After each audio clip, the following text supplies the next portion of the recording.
I once worked as a game programmer on this game called Kings of the Realm. It was an epic fantasy strategy game that had beautiful artwork, fun gameplay, and a great community of players. I even got to design a character of my own. This is Anisha. She was a celestial that could command beasts. A fun fact about her is that this pose was based on a famous picture of Conor McGregor. Anyway, I had a really great time working on Kings of the Realm, but one day, as I tried to deploy a change to one of our test servers, I accidentally deleted all of our players' information. This incident is embedded far deeper in my brain than any other memory that I have of working on that game. And with good reason. I learned a lot from it. And not just about managing a game with tens of thousands of players, but about life and health and wellness in general. And it's those lessons that I want to share with you today. So what exactly happened? What did I learn? And what has any of this got to do with health and wellness? Well, as a server engineer, I spent a lot of time interacting with a command line, and on that fateful day I was running a command that I had run thousands of times before, but I missed one thing. One line in a configuration file that meant I was deleting our production database, not our test one. System alarms started to fire left, right and centre. Those alarms were telling me that something was wrong, not what was wrong, but that something was seriously messed up. The clock was ticking. When a game like this goes down, you can basically start counting the money being lost as each minute passes. And it's not just about money either, but the trust of our players and the reputation of the whole game studio were at stake. So I started to dig in. I went straight to our instrumentation. Basically, we track a bunch of metrics about the game server, like the number of requests we're getting every minute, the amount of them that are resulting in error, and how long each one takes. When these metrics go awry, we have automatic alarms that get triggered and send us emails and text messages, and even call our phones if we don't respond to the mails and messages. All of them were firing, and I was getting bombarded with error messages. And this is where lesson 1 came from. When building a game server, or any sort of online computer system, you need to build out instrumentation. This is basically a bunch of monitoring that tells you if something has gone wrong. If our server goes down, we don't want to find out about it from the players through social media because they'll be angry and they'll be talking about our game in a negative light, which we really want to avoid. So with the instrumentation, the idea is that we find out first. When the game goes down, we know about it, not the player. And then hopefully we can fix it before too many players actually have a negative experience. And we can actually do this sort of thing in life when it comes to health and wellness as well. We often look at things like the scales or the number on the scales, how much weight we can lift, how far we can run or how far we can walk. These sorts of things are metrics that we put in place about our own lives that we can use to see how well we're doing. Are we healthy? Are we fit? All of that stuff. But most natural systems that have evolved over time also have their own instrumentation built in, which is kind of interesting to think about. Our built-in alarms come in the form of things like pain, hunger, tiredness, nausea, diarrhea, itchy skin, dry skin, all these sorts of things that tell us that something might be wrong. And generally, they're pretty unpleasant. And the reason they're unpleasant is when an alarm fires, it means something has gone wrong. We're already past the threshold. So we can no longer prevent the thing from happening at this point. Now we have to control it and ideally figure out why it happened in the first place. They're just like the alarms that were firing on my game server. A problem will gradually build up, hit some sort of crisis point, and then the alarm fires.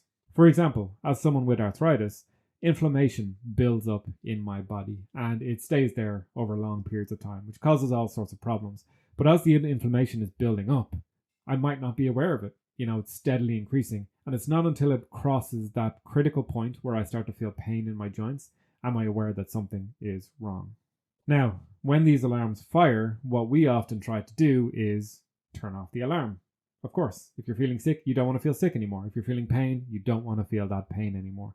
But turning off the alarm doesn't actually solve the problem. It just hides it. It just sweeps it under the rug for a while. So, for example, if I have inflammation in my joints and I take a painkiller, I might not feel the pain in my joints anymore, but I haven't solved the problem. I haven't gotten rid of the thing that caused the pain in the first place.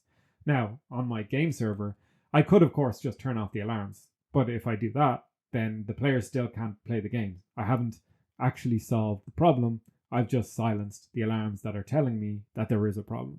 So what did I do? Well, first thing I needed to do is figure out why the alarms were firing. And to do that, the first step, and this is often the first step you take with any sort of software system, I tried to play the game myself. I tried to log into my account and see, could I play the game? All of these alarms were firing.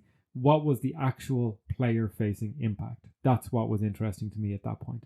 So I tried to log in, and well, it didn't go very well. I couldn't even log into my account. This was really bad.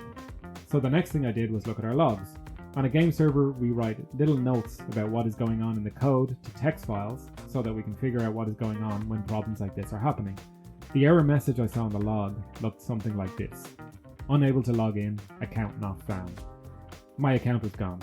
Weird. But it gave me a hint as to where to look next, the database, which is where all of the accounts are stored. A quick look at the database told me that it was empty, completely empty. At that point, it finally clicked. That reset I had been doing on the test database, it had been applied to the live database. Shit. It's important to note that just like my game server's alarm system, the body's alarm system doesn't actually tell you what is wrong. It just tells you that something is wrong. It's up to you, and likely with the help of your doctor, to figure out exactly what is going on behind the scenes.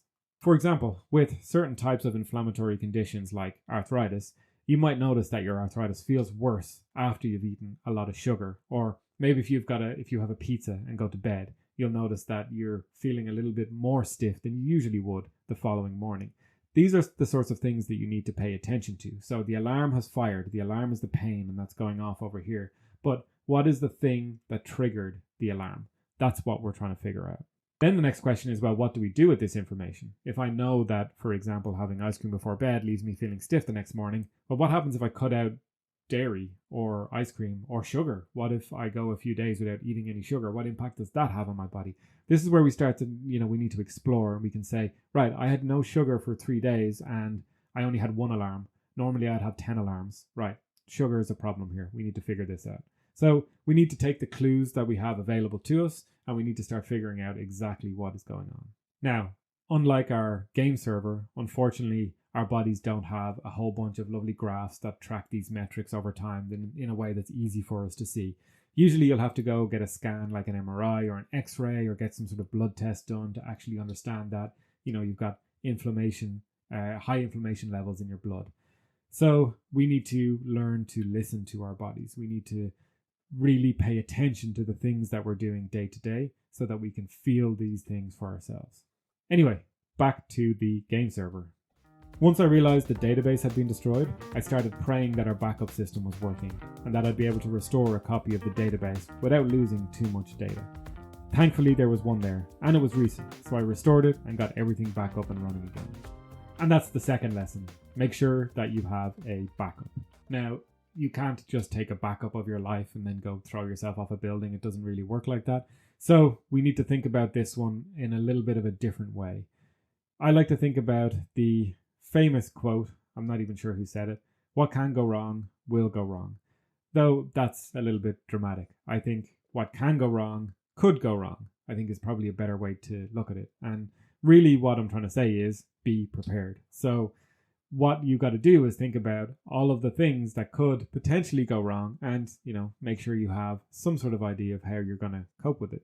Now, this is also a bit of a minefield, because if you spend your time dwelling on everything that could possibly go wrong, you're probably going to have a pretty miserable life. So I think it's worth just spending a pretty reasonable amount of time, thinking about the things that could go wrong. If, for example, I'm going on a holiday, I don't want to miss the holiday. So I make sure that I leave enough time to get to the airport, even if there's a traffic jam. What happens if there's a crash on the motorway, right? I need to make sure that I'm accounting for that potential, and that way I'm minimizing the risk that I'm going to miss my flight. No matter how perfectly crafted your lifestyle and your routines are, there's always something that can come along and derail them. So the real question is, do you have enough flexibility and resilience built into your day-to-day life so that when that thing does come along and derail you, you're able to get back on track relatively easily? For example, if you take a huge financial hit, how is that going to impact your lifestyle? Or if your health or the health of a loved one begins to suffer, how is that going to impact your life? It's worth thinking about these things, and that's why things like insurance exist. But this all comes back to those two words I said just a moment ago: be prepared. This is something I learned as a child from the Scouts, and that was our motto. It was actually in Irish, we said be ullave, which means be prepared. This principle has kind of stuck itself in my head for my entire life, to be honest. And I think it's a useful thing to remember. Be prepared. In everything that you're doing, be prepared. In the case of our game server, I was prepared. I had a backup, and I had all my instrumentation in place. So after I made that mistake, that silly, stupid mistake that still haunts me to this day, I was able to get the game back up and running in less than 15 minutes. A small number of players noticed the blip, but for the most part, it was fine. So to wrap up, the two takeaways are as follows. Use your instrumentation. That is, listen to your body, watch the metrics, and don't just silence the alarms. If you're feeling pain, of course it's okay to take a painkiller, but don't forget about it. Make sure you're trying to understand what is the cause of this pain. Same goes for any other sort of physical ailment that you might have. And the second is be prepared. Think about the things that can go wrong and have a plan, but don't stress too much over it. For me, I think the best way to be prepared for life is to be as healthy and as strong as you can be. And I think we all kind of know what this looks like, right? It's eating well, making sure we're covering our nutritional basis, being strong physically and mentally. These are the things that will help you cope when the things that could go wrong do go wrong. That, however, is a lot easier said than done, but I still think it's something worth thinking about. Anyway, that is all I have got for today. Thank you very much for watching. If you found this useful or interesting, please like the video, leave a comment, and consider subscribing. Other than that, have a great day. Thank you very much for watching.